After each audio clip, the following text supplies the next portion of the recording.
और बाबा साहब ने ये संविधान नहीं होता तो भारत का था और न्याय और कानून का था। बुद्ध शासन के बाद में जो विश्व का महानतम वैज्ञानिक खोज और शोध थी, उसको कहां तक था, मतलब विश्व का वो भाग जहां बौद्ध स्तूप मिल रहे हैं, ये सारा अखंड भारत था। हमको इतिहास ही गलत पढ़ाया जा रहा है, हम विद्वान कहां से बढ़ेंगे। बाबा साहब ने इन सबको खोजा और बाबा साहब का नाम लेते हैं, लेकिन बाबा साहब के बाद में किसने खोजा? बाबा साहब कर रहे हैं। बाबा साहब, अभी मेरा साथी कह रहा था कि भारत रत्न बाबा साहब, विश्व का नवरत्न बाबा साहब है, भारत का कैसे? भारत तो बहुत छोटा था। मैं उस शख्स का और उसकी जमात का ऋणी हूं जिसने मेघवन शोध संस्थान या चेतना संस्थान का निर्माण किया। BL चिरानिया जी, दूधवार जी, कल्याण साहब, जूरिया जी, सारे बैठे हैं। मैं वो नहीं कर सका तो इन्होंने किया। तो मेघवन जाति तो नहीं है, मेघवन तो समाज है, और उसको मानने वाला समाज क्या काम कर रहा है? वो चमार है क्या, बुनकर है क्या, लोहार है क्या, खाती है क्या?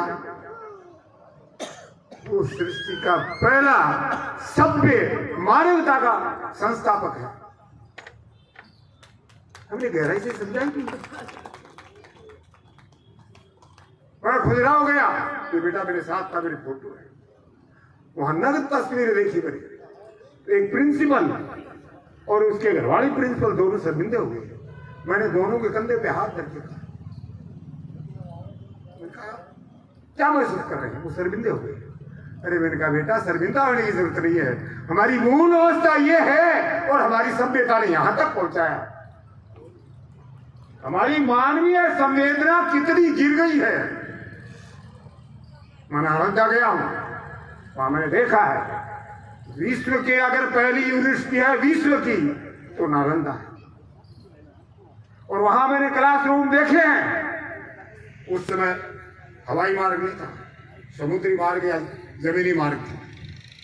और उस मार्ग से मैं निकला, उस दिन सोचा खोजा, तब मैंने क्या पाया कि वहां जो विद्यार्थी पढ़ रहा है या जो गुरु वहां पढ़ा के रह रहा है, उसकी डेड बॉडी को वहीं काटा हुआ है। इतना महान वैज्ञानिक सोच उस विद्यार्थी और गुरु का था कि अपना साथी धड़ा हुआ और वहीं अध्ययन कर रहे हैं, निवास कर रहे हैं। कहाँ हमारा मनोबल, कहाँ हमारा विज्ञान? हम ताली लगा रहे हैं। बाबा साहब को संविधान की क्या रक्षा करेंगे? बाबा साहब का संविधान लागू हुआ उस दिन हम कितने ऑर्थोडॉक्स थे, खेती में काम करते, मजदूरी करते थे। और आज हम पढ़े लिखे छोरे में जयपुर में देखता हूँ, माँ बाप के जुत्ती मारते हैं और हाथ जोड़ते हैं रास्ते में जो मंदिर मिलता है। मैं मंदिर का विरोधी नहीं हूँ, मंदिर तो मेरा शरीर है, इससे बड़ा कोई मंदिर है क्या? मैंने कबीर को भुला दिया, रैदास को भुला दिया। बाबा साहब जैसा विद्वान आदमी कबीर को अपना गुरु मानता है, ज्योतिबा फूले को अपना गुरु मानता है, और हम किसको मान रहे हैं? और हमारे समाज में तथाकथित ऐसे ऐसे आडंबरवादी पैदा हो गए जिनको खुद का अपना जीवन बढ़ने का आधार नहीं है, वो हमारे गुरु बन गए। बिना शर्म खावे चोर का हवे, ये गीता की आवाज है। बिना मेहनत के खाने वाले रास्ते लुटेरे हैं और शर्म और मेहनत करने वाले अछूत बैकवर्ड पिछड़े हुए कहलाते हैं। हमको खोज करनी पड़ेगी, शोध करनी पड़ेगी। ये मेघवाद जो है ना, शब्द है ना, ये जाति सूचक नहीं है, जिसे नागवंशी जाति सूचक नहीं है। हमारा दायरा छोटा हो गया।